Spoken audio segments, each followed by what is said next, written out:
Hello good morning guys. आज है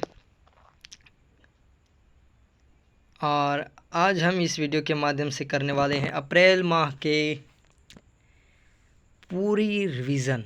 यानी कि अप्रैल माह में हमने जितने भी करंट अफेयर्स को पढ़े हैं उन सारे करंट अफेयर्स को इस वीडियो के माध्यम से डिस्कस किया जाएगा और पूरा अप्रैल माह को ख़त्म कर दिया जाएगा। इसमें लगभग मैंने 45 से 50 प्रश्न लिए हैं मैंने, जो कि कम से कम समय में करने का प्रयास करूँगा। तो चलिए बिना वीडियो किसी देरी के स्टार्ट करते हैं। और अगर आप हमारे इस चैनल में नए हैं तो प्लीज़ चैनल को सब्सक्राइब करिए, चैनल से जुड़ जाइए ताकि करंट अफेयर और स्टैटिक जीके को भी आप कवर कर पाएँ। और आज का पहला प्रश्न ये आपके स्क्रीन में। आज का पहला प्रश्न है कि हाल ही में अंतर्राष्ट्रीय बाजरा वर्ष का समापन कहाँ किया गया। हाल ही में बाजरा वर्ष का समापन जो है यह कहाँ किया गया है, तो यह तुर्की में किया गया है। कहाँ किया गया है? तुर्की में किया गया है। यहाँ पर आंसर बी इसका राइट आंसर हो जाएगा। नोट कीजिएगा, फिर आप इसको रिवीजन के तौर पर या फिर टेस्ट के तौर पर ले सकते हैं। आप इसे देख सकते हैं कि आपने कितने क्वेश्चंस को अटेम्प्ट कर पाते हैं, अपना स्कोर क्या सेव कर पाते हैं। आप कॉपी में नोट करके भी लिख सकते हैं ताकि आपका स्कोर का पता चले। तो देखते हैं अगला प्रश्न क्या है। अगला प्रश्न है कि हाल ही में दुनिया का तीसरा सबसे बड़ा ई कॉमर्स प्लेटफॉर्म जो कि भारत का है वह कौन सा है? तो GEM, ऑप्शन नंबर सी इसका राइट आंसर हो जाएगा। ऑप्शन नंबर सी GEM दुनिया का सबसे तीसरा बड़ा ई कॉमर्स प्लेटफॉर्म है जो कि भारत का है। अगला प्रश्न है कि बाल विवाह मुक्त भारत अभियान के अनुसार सबसे अधिक बाल विवाह किस राज्य में रोका गया है? तो हाल ही में यह रिपोर्ट जारी किया गया जिसमें सबसे अधिक बाल विवाह जो है बिहार में रोका गया है। तो इसका option number A right answer हो जाएगा। और देखते हैं अगला प्रश्न क्या है। आज का अगला प्रश्न है कि हाल ही में शताब्दी वर्ष मनाने वाला वैकोम सत्याग्रह का संबंध किस राज्य से है? तो वैकोम सत्याग्रह का संबंध केरल राज्य से है। यहाँ पर ऑप्शन नंबर बी इसका राइट आंसर हो जाएगा। अगला प्रश्न है कि हाल ही में सिग्मो फेस्टिवल कहाँ आयोजित किया गया है? तो सिग्मो फेस्टिवल प्रत्येक वर्ष जो है गोवा में मनाया जाता है। इसका right answer option number B हो जाएगा, गोवा। अगला प्रश्न है कि हाल ही में फिक्की महिला संगठन का नया अध्यक्ष किसे नियुक्त किया गया है? तो फिक्की संघ के महिला अध्यक्ष जॉय श्रीदास वर्मा जी को नियुक्त किया गया है अभी वर्तमान में। तो इसका ऑप्शन नंबर ए इसका राइट आंसर हो जाएगा। अगला प्रश्न की बात करें तो अगला प्रश्न है कि हाल ही में मियासी ओपन 2024 में पुरुष युगल विजेता बैडमिंटन टूर्नामेंट के सबसे अधिक उम्रदराज व्यक्ति कौन बने हैं?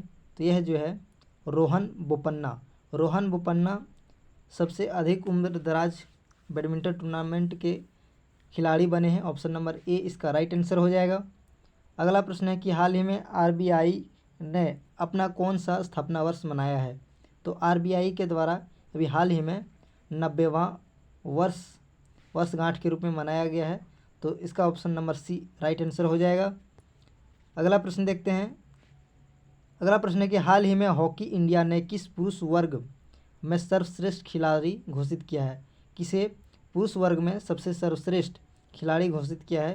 तो यह जो है ऑप्शन नंबर ए इसका राइट आंसर हो जाएगा, हार्दिक सिंह को अभी हाल ही में हॉकी इंडिया के द्वारा पुरुष वर्ग में सर्वश्रेष्ठ खिलाड़ी घोषित किया गया है। अगला प्रश्न देखते हैं। और अगला प्रश्न है कि हाल ही में लॉन्च भारत का पहला AI आधारित फिल्म कौन सी है? तो भारत की पहली AI आधारित फिल्म इरा हो जाएगा। इसका option number C right answer हो जाएगा, इरा। भारत का पहला AI आधारित फिल्म है इरा। अगला प्रश्न है कि हाल ही में जूडिथ सुमिनोवा किस देश की पहली महिला प्रधानमंत्री बनी है? तो जूडिथ सुमिनोवा जो है वो हाल ही में कांगो लोकतांत्रिक गणराज्य की पहली महिला प्रधानमंत्री बनी है। ऑप्शन नंबर बी इसका राइट आंसर हो जाएगा। और अगला प्रश्न है कि हाल ही में चर्चा में रहा अफार ट्रायंगल का संबंध किस से है? तो अफार ट्रायंगल का संबंध जो है वो अफ्रीका महादेश से है, अफ्रीका कॉन्टिनेंट से है। इसका option number A right answer हो जाएगा। अगले प्रश्न की बात करें तो अगला प्रश्न है कि हाल ही में पेरिस ओलंपिक में क्वालिफाई होने वाली एकमात्र भारतीय भारोत्तोलक कौन बनी है? तो यह जो है मीराबाई चानू एकमात्र भारोत्तोलक हैं। और अगला प्रश्न देखते हैं। अगला प्रश्न है कि हाल ही में फ़ोनपे ने किस देश में नियो पे के साथ टर्मिनल के माध्यम से यूपीआई प्रारंभ किया है? तो किसने किसके साथ किया है? तो यह जो है यूएई, यूनाइटेड अरब अमीरात, ऑप्शन नंबर ए इसका राइट आंसर हो जाएगा। इसके साथ भारत ने प्रारंभ किया है। अगला प्रश्न है कि अब्दुल फतेह सीसी किस देश के तीसरी बार राष्ट्रपति बने हैं? यह जो है मिस्र के तीसरी बार राष्ट्रपति बने हैं। ऑप्शन नंबर ए इसका राइट आंसर हो जाएगा। अगला प्रश्न देखते हैं। अगला प्रश्न है कि हाल ही में सुविधा पोर्टल किसने लॉन्च किया है? हाल ही में अभी सुविधा पोर्टल किसके द्वारा लॉन्च किया गया है? तो यह जो है चुनाव आयोग, इलेक्शन कमीशन के द्वारा यह लॉन्च किया गया है। ऑप्शन नंबर ए इसका राइट आंसर हो जाएगा। अगला प्रश्न है कि हाल ही में जार्वन कार्बन मेजर्स रिपोर्ट के अनुसार 2016 के बाद दुनिया की सबसे अधिक ग्रीन हाउस गैस उत्सर्जन करने वाली कंपनी का नाम क्या है? तो यह सऊदी अरामको, जो कि सऊदी अरब की एक कंपनी है, इसके द्वारा सबसे अधिक ग्रीन हाउस गैस उत्सर्जन किया जा रहा है। इसका ऑप्शन नंबर सी हो जाएगा राइट आंसर। अगला प्रश्न है कि हाल ही में गणगौर त्यौहार कहाँ मनाया गया है? तो गणगौर त्यौहार हाल ही में राजस्थान में मनाया गया है। कहाँ मनाया गया है? गणगौर त्यौहार गुजरात में मनाया जा रहा है। इसका ऑप्शन नंबर ए इसका राइट आंसर हो जाएगा। अगले प्रश्न की बात करें तो अगला प्रश्न है कि कांस फिल्म महोत्सव 2024 में मानद फाल्मेदी और अवार्ड किसे मिलेगा? तो किसे मिलेगा इसमें जो है ऑप्शन नंबर ए इसका राइट आंसर हो जाएगा जॉर्ज लुकास को कांस फिल्म महोत्सव का मानद पाल्मेदी और अवार्ड से सम्मानित किया जाएगा। अगला प्रश्न है कि हाल ही में सी डोम रक्षा प्रणाली किसने तैनात किया है? हाल ही में सी डोम रक्षा प्रणाली किसके द्वारा तैनात किया गया है? तो यह जो है इजराइल के द्वारा तैनात किया गया है। ऑप्शन नंबर ए इसका राइट आंसर हो जाएगा। Option number A. अगला प्रश्न है कि हाल ही में लक्षद्वीप में अपनी शाखा खोलने वाली पहली निजी बैंक कौन बना है? तो लक्षद्वीप में अपनी शाखा खोलने वाली पहली निजी bank HDFC bank, option number B इसका राइट आंसर हो जाएगा HDFC बैंक। अगला प्रश्न है कि हाल ही में उत्तर प्रदेश का पहला ग्लास स्काई वॉक कहाँ प्रारंभ किया गया है? तो हाल ही में उत्तर प्रदेश का पहला ग्लास स्काई वॉक चित्रकूट में प्रारंभ किया गया है। चित्रकूट इसका ऑप्शन नंबर ए इसका राइट आंसर हो जाएगा। अगले प्रश्न की बात करें तो अगला प्रश्न है कि हाल ही में किस देश ने पहली महिला उच्चायुक्त पद पर लिंडी कैमरून को नियुक्त किया है? तो लिंडी कैमरून को हाल ही में नियुक्त करने वाला कौन है? तो ब्रिटेन। इसका ऑप्शन नंबर ए इसका राइट आंसर हो जाएगा। ब्रिटेन के द्वारा ही लिंडी कैमरून को उच्चायुक्त पद पर नियुक्त किया गया है। अगला प्रश्न है राष्ट्रीय न्यायिक अकादमी NJA नेशनल जुडिशरी एकेडमी का नया निदेशक किसे नियुक्त किया गया है? तो यह जो है ऑप्शन नंबर 20 का राइट आंसर हो जाएगा न्यायमूर्ति अनिरुद्ध बोस। इसे हाल ही में NJA का निदेशक नियुक्त किया गया है। ऑप्शन नंबर 20 का राइट आंसर हो जाएगा। अगला प्रश्न देखते हैं। अगला प्रश्न है कि इसरो का रॉकेट PSLV किस मॉड्यूल के जरिए अंतरिक्ष में मलबा छोड़े बिना ही वायुमंडल में वापस आ गया? तो यह जो है POEM third, option number A इसका राइट आंसर हो जाएगा POEM थर्ड। अगला प्रश्न है कि हाल ही में विश्व हीमोफीलिया दिवस कब मनाया गया? तो हाल ही में हीमोफीलिया दिवस कब मनाया गया है? यह जो है 17 अप्रैल को मनाया गया है हीमोफीलिया दिवस। ऑप्शन नंबर सी इसका राइट आंसर हो जाएगा। अगला प्रश्न है कि हाल ही में प्रधानमंत्री नरेंद्र मोदी इंदिरा गांधी के बाद किस पत्रिका के कवर पर आने वाले पहले प्रधानमंत्री बने हैं? तो यह न्यूज़वीक पत्रिका पर आने वाले दूसरे प्रधानमंत्री बने हैं इंदिरा गांधी के बाद। ऑप्शन नंबर बी इसका राइट आंसर हो जाएगा। और अगला प्रश्न की बात करें तो अगला प्रश्न है कि हाल ही में किसे अमेरिकी राष्ट्रपति के वॉलेंटियर सर्विस 2024 से सम्मानित किया गया है? तो इसका आंसर हो जाएगा लोकेश मुनि, आचार्य लोकेश मुनि। ऑप्शन नंबर सी इसका राइट आंसर हो जाएगा। और अगला प्रश्न है कि यूएई और ओमान में किस वजह से पूरे साल में होने वाली बारिश के बराबर की बरसात 12 घंटे में ही हो गई और इसका असर अन्य देशों में भी पड़ा, बाढ़ के तौर पर हुआ है? तो इसका क्या कारण रहा है? तो इसका कारण रहा है जलवायु परिवर्तन और असामान्य मौसम। ऑप्शन नंबर ए इसका राइट आंसर हो जाएगा। अगला प्रश्न है कि भारत उज्बेकिस्तान संयुक्त सैन्य अभ्यास डस्टलिक का आयोजन अप्रैल 2024 में कहाँ किया गया है? तो यह जो है टर्मेज उज्बेकिस्तान में किया गया है। Termez Uzbekistan. Option number C इसका राइट आंसर हो जाएगा। Option number C.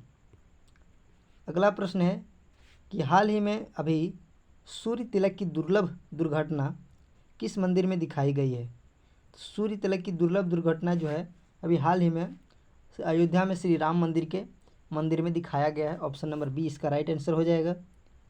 अगला प्रश्न है कि केंद्र सरकार ने नौसेना का नया चीफ किसे नियुक्त किया है? तो नौसेना का नया चीफ हाल ही में किसे नियुक्त किया जाएगा? तो दिनेश कुमार त्रिपाठी। इसका option number B right answer हो जाएगा, दिनेश कुमार त्रिपाठी। अगला प्रश्न है कि वर्ष 2024 में लता दीनानाथ मंगेशकर पुरस्कार के लिए किसे चुना गया है? तो 2024 में लता दीनानाथ मंगेशकर पुरस्कार के लिए अमिताभ बच्चन जी को चुना गया है। ऑप्शन नंबर सी इसका राइट आंसर हो जाएगा, अमिताभ बच्चन। अगला प्रश्न है कि भारत ने सुपरसोनिक क्रूज मिसाइल ब्रह्मोस का पहला निर्यात किस देश को किया है? तो ब्रह्मोस का पहली बार निर्यात किया गया है, यह जो है फिलीपींस को किया गया है। ऑप्शन नंबर सी इसका राइट आंसर हो जाएगा, फिलीपींस को पहली बार ब्रह्मोस मिसाइल का एक्सपोर्ट किया गया है। अगला प्रश्न है कि विश्व पृथ्वी दिवस कब मनाया जाता है? विश्व पृथ्वी दिवस यह 22 अप्रैल को प्रत्येक वर्ष मनाया जाता है। इसका option number C right answer हो जाएगा। अगला प्रश्न है कि कुवैत के नए प्रधानमंत्री का नाम बताएं। हाल ही में कुवैत के नए प्रधानमंत्री नियुक्त हुए हैं और उनका नाम क्या है? शेख अहमद अब्दुल्ला अल अहमद अल सबा। ऑप्शन नंबर ए इसका राइट आंसर हो जाएगा, शेख अहमद अब्दुल्ला अल अहमद अल सबा। अगला प्रश्न की बात करें, अगला प्रश्न है कि सिपरी की ताज़ा रिपोर्ट के अनुसार वर्ष 2023 में ग्लोबल मिलिट्री खर्च में भारत को किस स्थान पर रहा है? भारत जो है इसमें किस स्थान पर रहा है? तो इसमें भारत जो है चौथे स्थान पर रहा है, चौथे स्थान, यानी कि ऑप्शन नंबर डी इसका राइट आंसर हो जाएगा, चौथा स्थान, ऑप्शन नंबर डी। अगला प्रश्न है केंद्र शासित प्रदेश अंडमान और निकोबार द्वीप समूह के किस जनजातीय समूह ने लोकसभा चुनाव 2024 में पहली बार अपने मताधिकार का प्रयोग किया है? तो इसका आंसर हो जाएगा ऑप्शन नंबर सी, सेम्पेन जनजाति के द्वारा पहली बार मतदान किया गया है। ऑप्शन नंबर सी इसका राइट आंसर हो जाएगा। अगली प्रश्न की बात करें तो अगला प्रश्न है कि किस अरब देश के रेडियो पर पहली बार हिंदी में रेडियो का प्रसारण अप्रैल 2024 में शुरू हुआ है? तो यह कारनामा जो है वह कुवैत में हुआ है। ऑप्शन नंबर बी इसका राइट आंसर हो जाएगा, कुवैत। कुवैत इसका राइट आंसर है, कुवैत। अगला प्रश्न है कि त्रिशूर पूरम उत्सव किस राज्य में मनाया जाता है? त्रिशूर पूरम महोत्सव जो है किस राज्य में मनाया जाता है? तो यह जो है केरल में मनाया जाने वाला त्यौहार है त्रिशूर पूरम। ऑप्शन नंबर सी इसका राइट आंसर हो जाएगा। अगला प्रश्न की बात करें, अगला प्रश्न क्या है कि भारत के किस संगठन ने अपने मुख्यालय भवन में देश की सबसे बड़ी जलवायु घड़ी स्थापित कर उसे परिचालित किया है? यह कारनामा जो है वैज्ञानिक और औद्योगिक अनुसंधान परिषद CSIR के द्वारा किया गया है। ऑप्शन नंबर बी इसका राइट आंसर हो जाएगा, ऑप्शन नंबर बी। अगला प्रश्न की बात करें, अगला प्रश्न है कि किस देश ने समलैंगिक संबंध को अप्रैल 2024 में अपराध घोषित करके 10 से 15 साल की सज़ा का कानूनी प्रावधान किया है? तो समलैंगिक विवाद को अपराध घोषित कर इराक ने किया है ऐसा। ऑप्शन नंबर डी इसका राइट आंसर हो जाएगा, इराक। अगला प्रश्न है कि तीरंदाजी विश्व कप में किस खिलाड़ी ने कंपाउंड टीम स्पर्धा में गोल्ड मेडल की हैट्रिक बनाई है? हैट्रिक बनाई, लगातार 3 गोल्ड मेडल जीतने वाली भारतीय खिलाड़ी हैं Jyothi Surekha Vennam. Jyothi Surekha Vennam, option number B इसका राइट आंसर हो जाएगा। और अगला प्रश्न है कि विश्व स्वास्थ्य संगठन WHO द्वारा अनुशंसित मेनिंजाइटिस रोग के लिए एक नए वैक्सीन MEN 5CV शुरू करने वाला पहला देश कौन बना है? तो यह जो है नाइजीरिया ऐसा करने वाला पहला देश बन गया है। मेनिंजाइटिस रोग के लिए वैक्सीन तैयार करने वाला नाइजीरिया, ऑप्शन नंबर सी इसका राइट आंसर हो जाएगा। और ये मैंने आपको पूरे अप्रैल माह का रिवीजन कराया है और बेस्ट कंटेंट देने का प्रयास किया है। अगर आपको वीडियो पसंद आती है तो प्लीज़ चैनल को सब्सक्राइब करके जुड़ जाइए और लाइक तो ज़रूर ही कीजिए। मिलते हैं अगली क्लास में।